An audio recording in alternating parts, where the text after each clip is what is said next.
بسم اللہ الرحمن الرحیم۔ السلام علیکہ یا صاحب العصر والزمان۔ حضرت امام علی رضا علیہ السلام کی ولادت باسعادت کی مناسبت سے ایک جامع تحریر۔ تعارف۔ امامت کے 8ویں تاجدار ولایت حضرت امام علی رضا علیہ السلام ذکات 148 ہجری کو مدینہ منورہ میں پیدا ہوئے۔ آپ کے والد گرامی کا نام حضرت امام موسیٰ کاظم علیہ السلام اور آپ کی والدہ گرامی کا نام نجمہ تھا۔ عبادت۔ باقی آئمہ کی طرح امام رضا علیہ السلام کی زندگی کا جوہر عبادت ہی تھا۔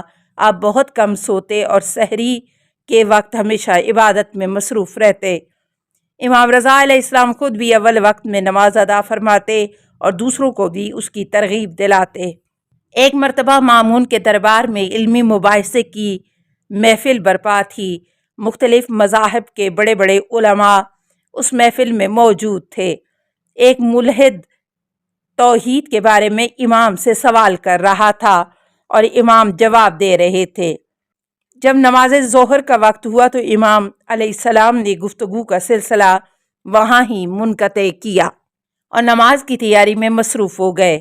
سوال کرنے والے کی شدید خواہش تھی کہ امام گفتگو جاری رکھیں، لیکن امام علیہ السلام نے فرمایا نماز کے بعد گفتگو کے سلسلے کو آگے بڑھائیں گے، اور امام نے نماز کو ترجیح دی۔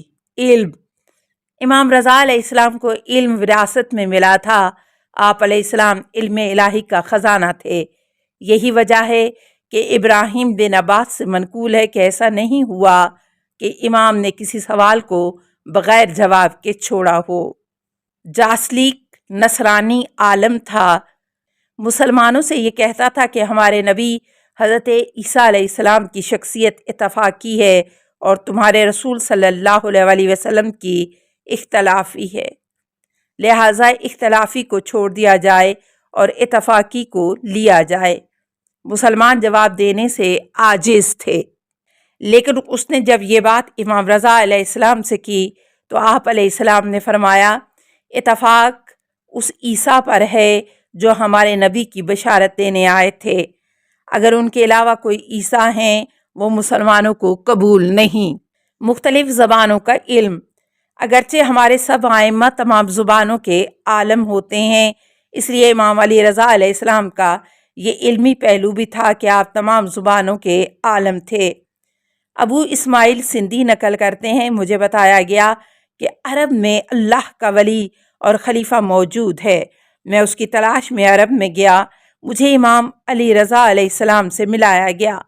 میں عربی نہیں جانتا تھا، میں نے سندھی میں باتیں کی، امام علیہ السلام نے سندھی میں ہی مجھے جواب دیا۔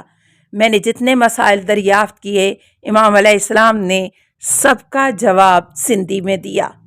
علم طب۔ دوسرے علوم کی طرح علم طب کے قوانین بھی امام علیہ السلام کے ارشادات میں موجود ہیں، جن میں سے کچھ درج ذیل ہیں۔ نمبر 1، بچے کے لیے ماں کے دودھ سے بہتر کوئی غذا نہیں ہے۔ نمبر 2، قرآن کریم کی تلاوت، شہد کھانے اور دودھ پینے سے حافظہ بڑھتا ہے۔ نمبر 3، کھانا ٹھنڈا کر کے اور برتن کے کنارے سے کھانا چاہیے۔ نمبر 4، صدقہ دے کر خدا سے روزی طلب کرو۔ نمبر 5، سرکہ بہترین غذا ہے۔ آداب۔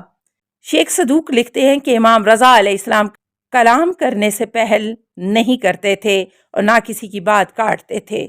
غلاموں سے سختی سے نہیں بولتے تھے، بلند آواز سے کہا نہیں لگاتے تھے۔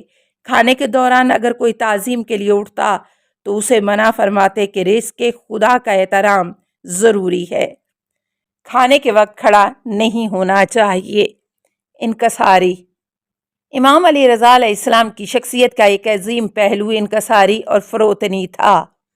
آپ علیہ السلام کے نزدیک آقا اور غلام میں کوئی فرق نہیں تھا۔ غلاموں کو اپنے ساتھ دسترخوان پر بٹھاتے تھے۔ راوی بیان کرتا ہے کہ خراسان کے سفر کے دوران امام علیہ السلام کے دسترخوان پر غلاموں کے ساتھ کھانا تناول فرما رہے تھے۔ میں نے عرض کی مولا غلاموں کے لیے الگ سے دسترخوان ہونا چاہیے۔ امام رضا علیہ السلام نے مجھے ٹوکا اور فرمایا ہمارا خدا ایک، ہم سب آدم اور حوا کی اولاد ہیں اور اعمال کی جزا بھی ایک جیسی ہے، پھر فرق کیوں رکھا جائے؟ خدا کے ہاں عظمت کا مالک وہ ہے جو تقوی میں زیادہ ہے۔ السلام علیکہ یا غریب الغربائے، السلام علیکہ یا معین الضعفائے والفقرائے، السلام علیکہ یا مغیث الشیعۃ والزوار فی یوم الجزائے، السلام علیکہ یا انیس النفوس، السلام علیکہ ایہا المدفون بعرض توس، السلطان ابو الحسن علی ابن موسیٰ رضا الرازی بقدر وقضائے، السلام علیکم ورحمۃ اللہ وبرکاتہ۔ اللہم صلی علی محمد و آل محمد۔